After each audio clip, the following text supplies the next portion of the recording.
I woke up in a hospital bed to find my lawyer standing over me with documents in his hands and a look on his face I'll never forget.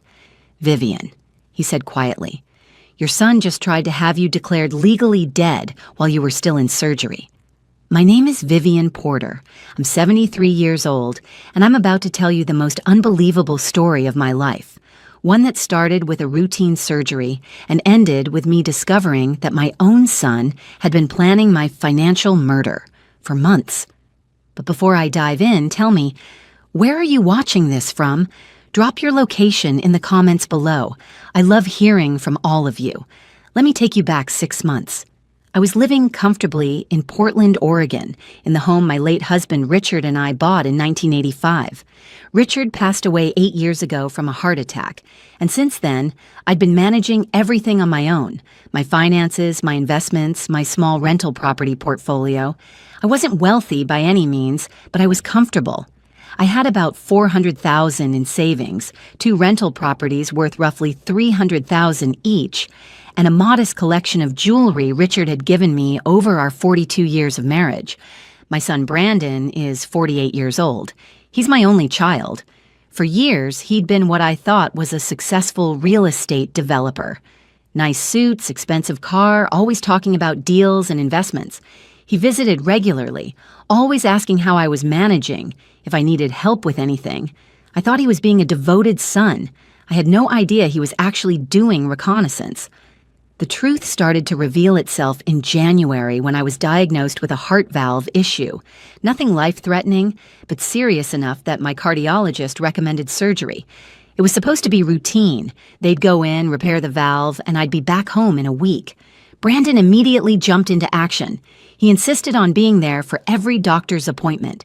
He wanted to know every detail about the surgery, the recovery timeline, the risks. I thought he was worried about his mother. I was so naive. "Mom, this is serious surgery," he said to me one evening about 3 weeks before my scheduled operation. We were sitting in my living room, and he had this concerned look on his face. "What if something happens? Have you thought about power of attorney? Just as a precaution?" I should have seen the red flag right there, but I didn't. I told him I'd think about it. The truth is, I already had arrangements in place. My estate attorney, Marcus Winters, had been handling my affairs since Richard died. Marcus and I had known each other for 25 years. Our daughters went to school together.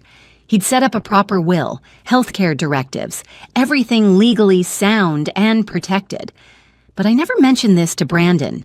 Something in my gut told me not to, and thank God I listened to that instinct. Brandon brought it up again a week later, and then again 3 days after that. Each time his tone got a little more urgent, a little more insistent. "Mom, you're not being responsible," he told me. "What if you're unconscious after surgery? Someone needs to be able to make medical decisions, handle your bills, access your accounts." He made it sound so reasonable, so necessary. He even offered to have his attorney draw up the paperwork to save me the trouble. That's when I made the smartest decision of my entire ordeal. I called Marcus. I told him about Brandon's pressure, about how uncomfortable it made me feel. Marcus didn't hesitate. "Vivian, don't sign anything, not a single document. If Brandon asks again, tell him you need to think about it and you'll use your own attorney. And Vivian, I want you to do something for me. I want you to give me permission to do a background check on Brandon's finances." I was shocked. "Marcus, he's my son. That seems—" "Trust me on this," Marcus interrupted. "Something doesn't feel right. Let me look into it. If I'm wrong, I'll apologize. But if I'm right, you need to know before you go into that hospital."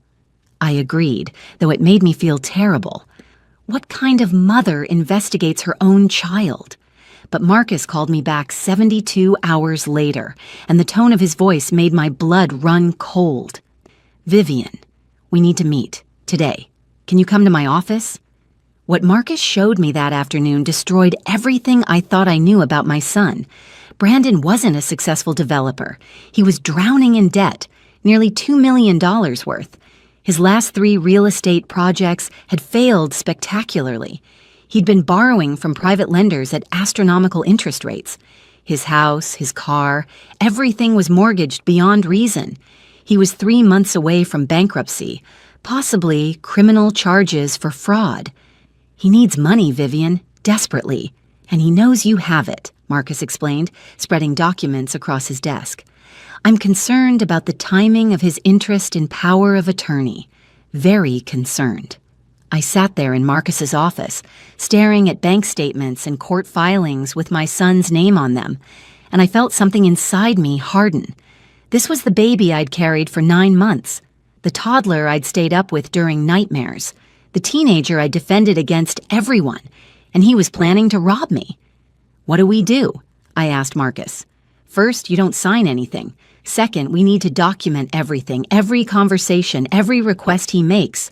Third, and this is crucial, we set up some protection. I'm going to draft an emergency revocation document. If anything happens, if anyone tries to claim power of attorney over you, this document invalidates it immediately. I'll keep the original in my safe. I'm also going to file it with the county clerk's office. Do you really think he'd... Vivian, Marcus cut me off gently. I think your son is desperate. And desperate people do desperate things. The surgery was scheduled for February 14th, Valentine's Day, ironically enough. Brandon called me the night before. Mom, I'll be there early. I'll be with you the whole time. Don't worry about anything. His voice was so warm, so reassuring.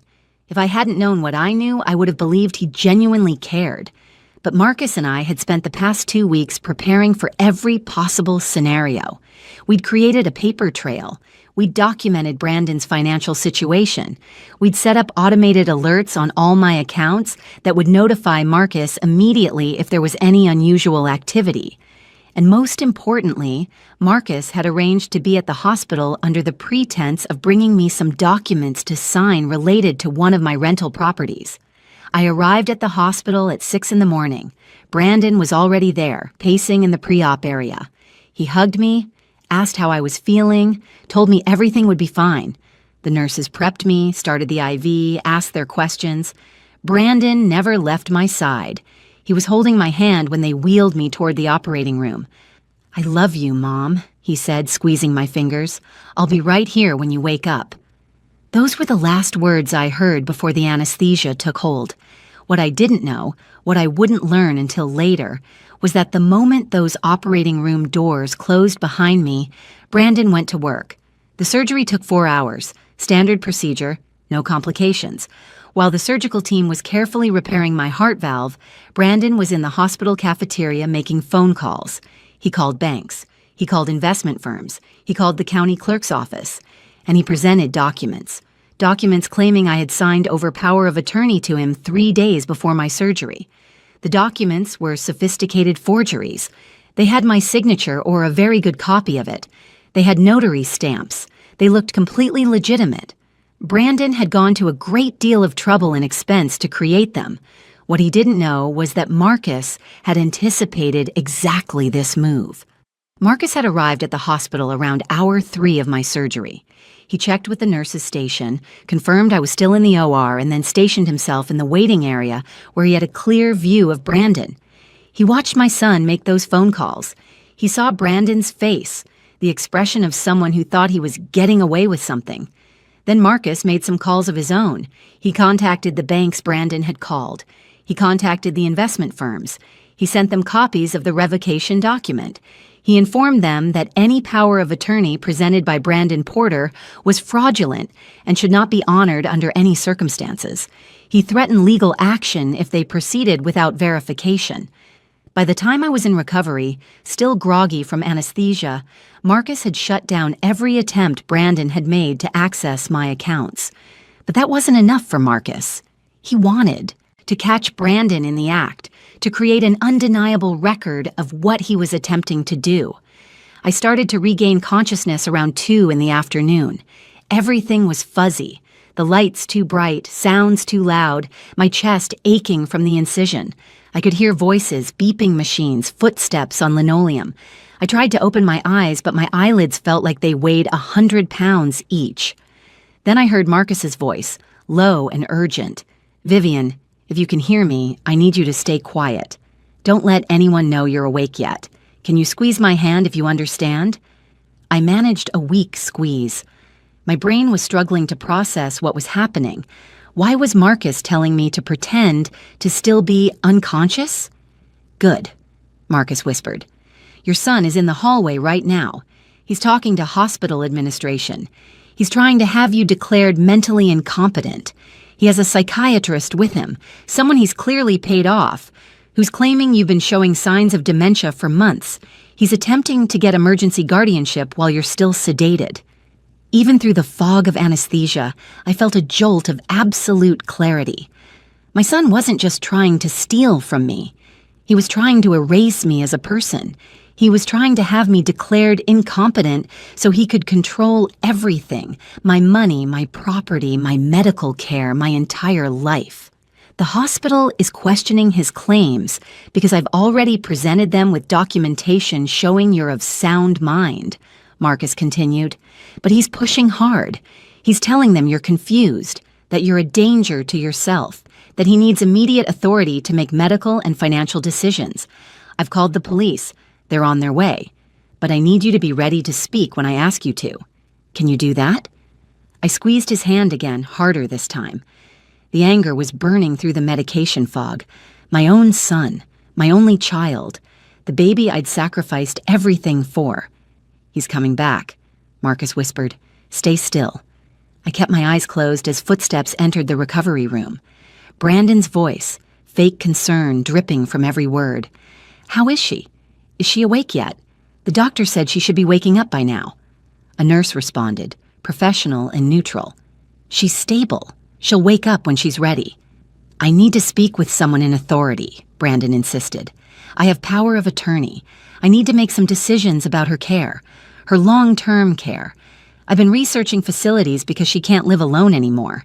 Her memory has been—" "Mr. Porter," Marcus interrupted, and I could hear the steel in his voice. "We need to talk, outside." "Who the hell are you?" Brandon shot back. "This is a family matter. I don't know who you think you are, but—" "I'm Vivian Porter's attorney of record. I'm also the person who's been documenting your fraudulent attempts to access her accounts for the past 4 hours. And I'm the person who's going to be standing next to you when the police arrive in approximately—" He paused. 3 minutes. The silence that followed Marcus's statement was deafening. Even through my closed eyelids, I could feel the tension in the room crystallize into something dangerous. "I don't know what you're talking about," Brandon finally said, but his voice had changed. The fake warmth was gone, replaced by something cold and sharp. "My mother asked me to handle her affairs. I have documentation." "You have forgeries," Marcus corrected. "Very expensive forgeries, which tells me you've been planning this for quite some time.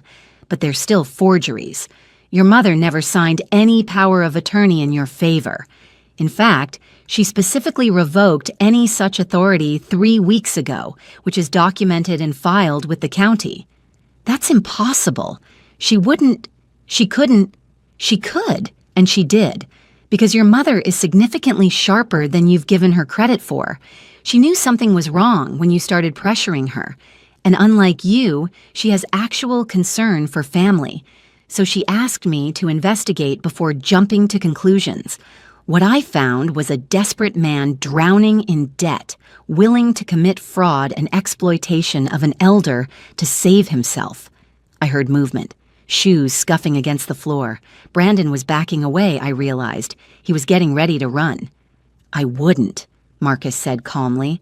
"Hospital security is already at the exits. The police are in the building. There's nowhere to go, Brandon. This is over." "She's my mother. Those are her assets. After everything she—" Brandon's voice was rising now, the carefully maintained facade crumbling. "Do you know what it's been like, watching her sit on all that money while I'm losing everything? She doesn't need it all. She's old. She could help me. She should help me. I'm her son." "You're a thief," Marcus said, and the words hung in the air like a judgment. "And you were willing to have your own mother declared incompetent, to put her in a facility against her will, to rob her of her autonomy and dignity, all to cover your own bad decisions." You don't understand. The debt, the people I owe, they're not the kind of people who accept excuses. I needed that money. I need it now. Then you should have asked your mother for help honestly. You should have told her the truth and let her decide. Instead, you chose to betray her trust in the most fundamental way possible. I heard new voices then, deeper, authoritative. The police had arrived. Marcus had timed everything perfectly. "Brandon Porter?" One of the officers spoke. "We need you to come with us. We have some questions about fraudulent documents and attempted elder financial exploitation." What happened next would forever be seared into my memory. My son, the child I'd raised, the boy I'd taught to read, the young man I'd sent to college, started yelling, screaming about his rights, about how this was all a misunderstanding, about how I was confused and needed his help. The desperation in his voice wasn't for me. It was for himself, for the money he thought he was about to lose. And that's when I opened my eyes. "Brandon," I said, my voice rough from the breathing tube they'd had in my throat during surgery, but clear enough, strong enough. "Stop talking." The room went completely silent. Brandon spun around, his face going white as he stared at me. The officers paused. Marcus stepped closer to my bed, a slight smile on his face. "Mom," Brandon breathed, "you're awake. Thank God. Tell them this is all a misunderstanding. Tell them I was just trying to help you. You were trying to steal from me," I interrupted. My voice was getting stronger with each word. "You forged documents. You attempted to access my bank accounts without authorization. You tried to have me declared mentally incompetent while I was in surgery. And from what I just heard, you've been planning this for weeks, possibly months." "No, Mom, you're confused. The anesthesia—" "I'm not confused, Brandon. I'm perfectly clear. Marcus, please give the officers copies of all the documentation we prepared." I watched my son's face as the truth hit him, that I'd known, that I'd been aware of his financial problems, that I'd set up protections before ever going into surgery. The shock gave way to something uglier. Rage. "You knew?" he hissed. "You knew I was in trouble and you did nothing? What kind of mother does that?" "The kind who wanted to give her son a chance to do the right thing," I replied. "The kind who waited to see if you'd come to me honestly and ask for help instead of trying to rob me. You failed that test, Brandon." "Unbelievable. You were testing me? While I'm losing everything?" "You're losing everything because you made bad decisions and then tried to fix them by committing crimes against your own mother. That's on you, not on me." One of the officers stepped forward. "Mr. Porter, we need you to come with us now. You can continue this conversation at the station." Brandon looked at me with an expression I'd never seen before. Pure hatred. "I hope you're happy, Mom. I hope it was worth it. Keeping your precious money and destroying your only son." "I didn't destroy you," I said quietly. "You destroyed yourself. I just refused to let you destroy me in the process." They led him away in handcuffs. I could hear him yelling as they took him down the hallway, his voice echoing off the walls, ranting about ungrateful parents and greedy old women who cared more about money than family. The nurses in the recovery room were stunned, exchanging glances but saying nothing. When the door finally closed and the sound of Brandon's voice faded, I looked at Marcus. "Is it really over?" "The immediate threat is," he replied, "but there's more you need to know. While you were in surgery, Brandon didn't just try to access your accounts. He went to your house." My heart, freshly repaired, seemed to skip a beat. "What did he do?" "Let me get the detective. He needs to hear this directly from you, and you need to hear what they found. If you're as stunned as I was at what I'm about to tell you next, hit that subscribe button." Detective Sarah Martinez came into my recovery room 20 minutes later. She was in her mid-40s, with sharp eyes and a notebook already open in her hands. Marcus stayed by my bedside as she pulled up a chair. "Mrs. Porter, I know you're recovering from surgery, so I'll try to make this quick," she began. "We need to talk about what your son did while you were in the operating room. It goes beyond the financial fraud." I felt Marcus's hand on my shoulder, steadying me. "Tell me." We executed a search warrant at your residence based on information Mr. Winters provided us.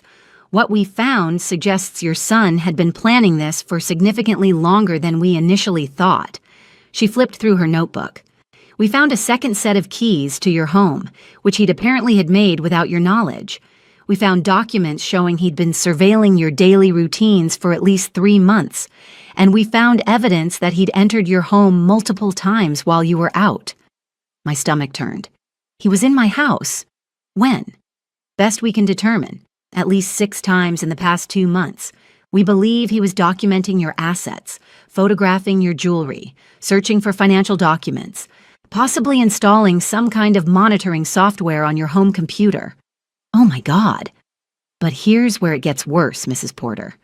This morning, while you were in surgery, he went to your house with a moving truck. He had 2 other men with him. We're still working on identifying them. They loaded up approximately 40 boxes of your belongings. Your jewelry was gone, several pieces of furniture, file boxes from your home office, even some of your personal items, photos, clothing. When we intercepted them, the truck was heading toward a storage facility in Vancouver, Washington, just across the state line. I couldn't breathe. The machines I was hooked up to started beeping faster as my heart rate spiked. A nurse rushed over, checking my vitals, looking concerned. "Mrs. Porter, you need to stay calm," the nurse said. "Your blood pressure is spiking." "He was stealing my life," I managed to say. While I was on an operating table, he was stealing my entire life. Detective Martinez nodded grimly. "That's exactly what he was doing. We believe his plan was to have you declared incompetent, potentially get you placed in a long-term care facility, and then liquidate your assets. The jewelry alone, according to the appraisals we found in his possession, was worth approximately $150,000. Your mother's engagement ring, your grandmother's pearls, the diamond bracelet your late husband gave you for your 40th anniversary." I closed my eyes, tears streaming down my face, not from sadness, from rage, pure, white-hot rage. These weren't just valuable items, they were my history, my memories, the physical representations of a lifetime of love and loss and important moments. And my son was going to sell them like they were items at a garage sale. "We recovered everything," Detective Martinez continued. "It's all being cataloged as evidence, but you'll get it back. Every single piece. I promise you that." "What charges is he facing?" I asked, opening my eyes and looking directly at her. "So far? Multiple counts." Detective Martinez continued, her voice steady and professional. "Attempted financial exploitation of an elder, forgery, fraud, theft, burglary, and potentially identity theft, depending on what our tech team finds on your computer.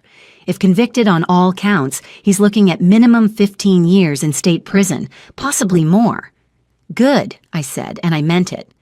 The nurse gave me a concerned look, but I didn't care. "I want him prosecuted to the fullest extent of the law. I don't want any plea deals. I don't want any reduced sentences. I want everyone to know exactly what he did."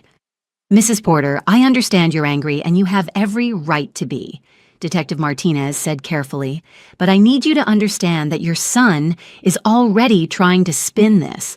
His attorney contacted us an hour ago claiming this was all a misunderstanding, that he was just trying to protect your assets, that he was worried about your mental state.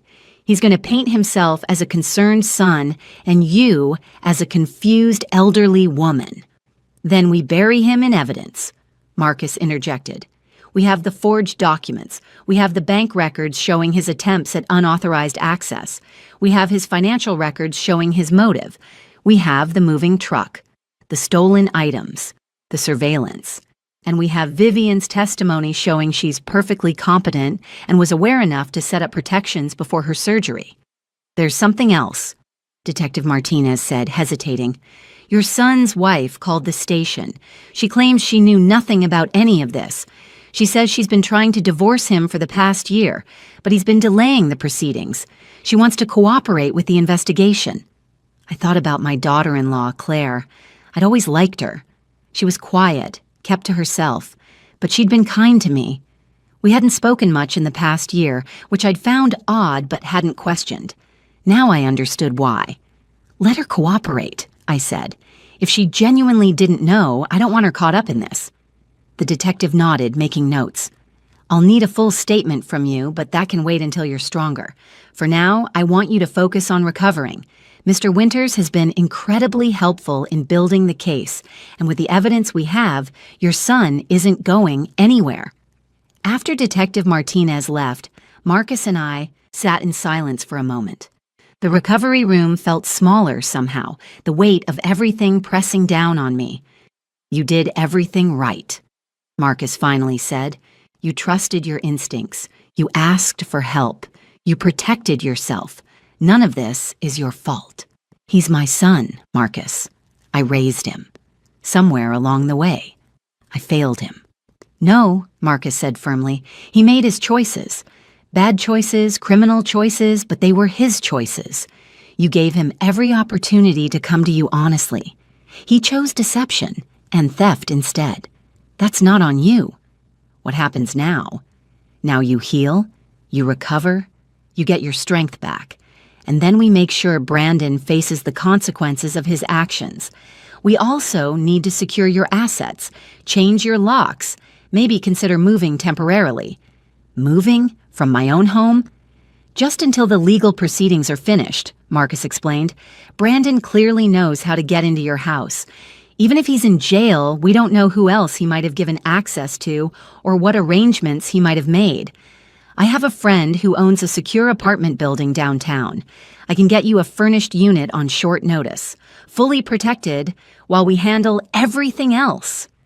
I wanted to argue, but he was right. My home didn't feel safe anymore. Brandon had violated it, turned it into a crime scene. The thought of going back there and sleeping in rooms he'd searched through, seeing furniture he'd planned to steal, walking on floors he'd crossed with criminal intent, it made me feel sick. Okay, I agreed, but I want to go home first.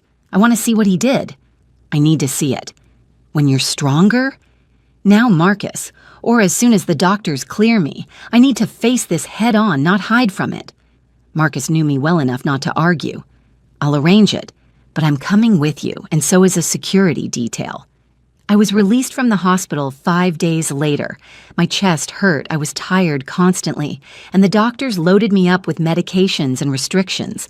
But my mind was sharp, and my resolve was sharper.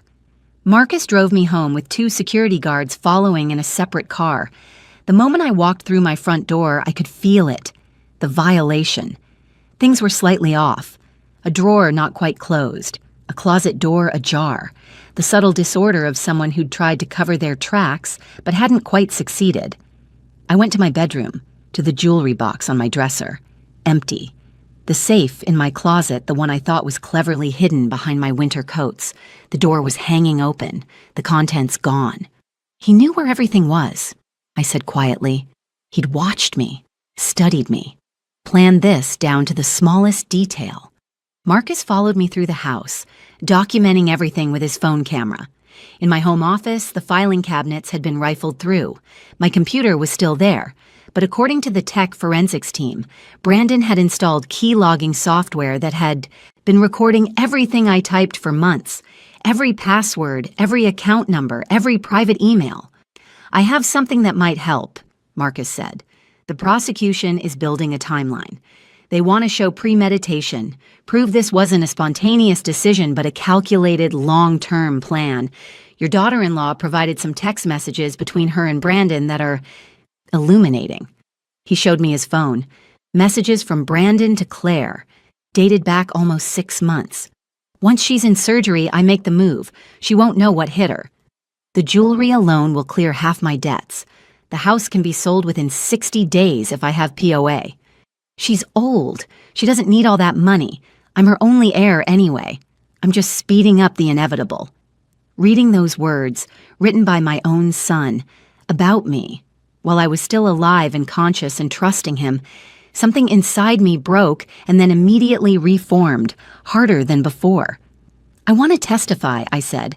I want to stand in front of a judge and jury and tell them exactly who Brandon Porter is.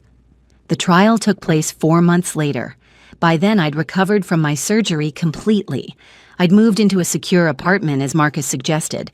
I'd changed all my locks, my passwords, my account numbers.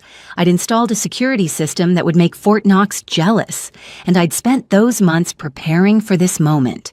The courtroom was packed. The local news had picked up the story. Son attempts to rob mother during surgery.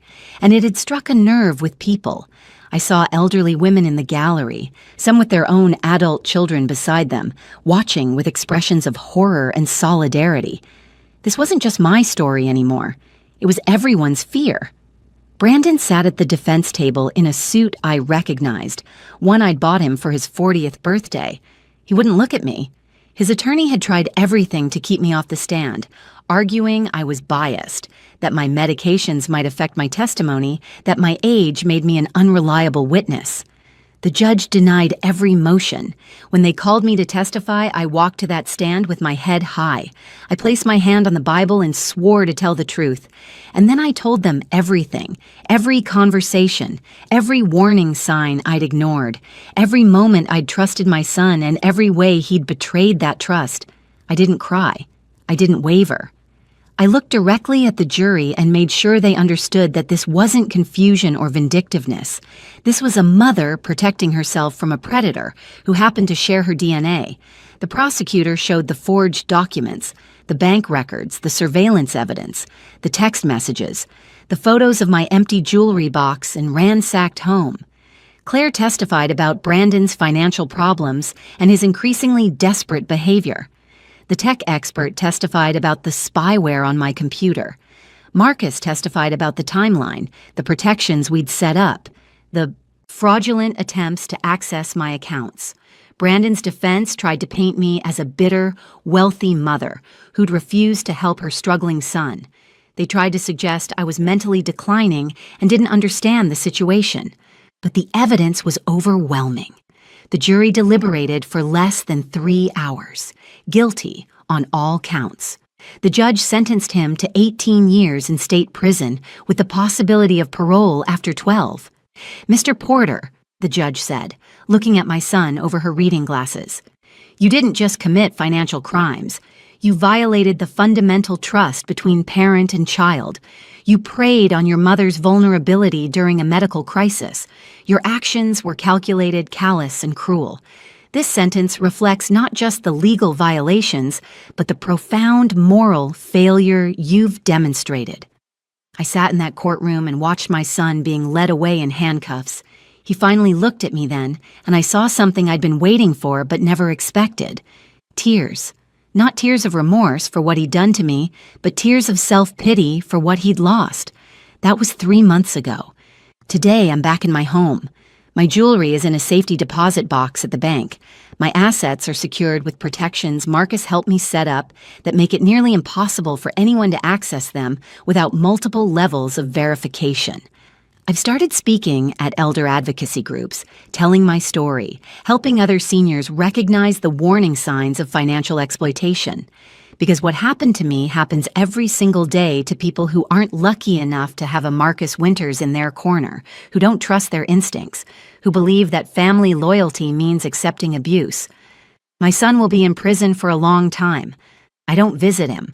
I don't accept his calls. I've grieved for the son I thought I had and accepted that person never really existed. What existed was an entitled, desperate man who saw his mother as a resource to be exploited rather than a person to be loved. But I survived. I fought back. And I won. That's my story. I woke up from surgery to find my son had tried to steal my life. And I woke up fighting. Remember, trust your instincts. Document everything. Protect yourself. Family is supposed to mean love and support, but sometimes the most dangerous people are the ones who know us best. Stay vigilant, stay strong, and never apologize for protecting yourself, no matter who the threat comes from.